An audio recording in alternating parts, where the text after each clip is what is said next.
Telangana assembly ఎన్నికల్లో గెలుపు కోసం తెలంగాణ ముఖ్యమంత్రి కేసీఆర్ రాజశ్యామల యాగం నిర్వహించి రెండోసారి అధికారాన్ని అందుకున్నాడు.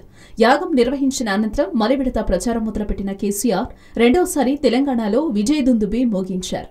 తాజాగా కేసీఆర్ బాటలో ఏపీ ప్రతిపక్ష నేత వైసీపీ అధినేత వైఎస్ జగన్మోహన్ రెడ్డి కూడా నడిచినట్టు తెలుస్తోంది.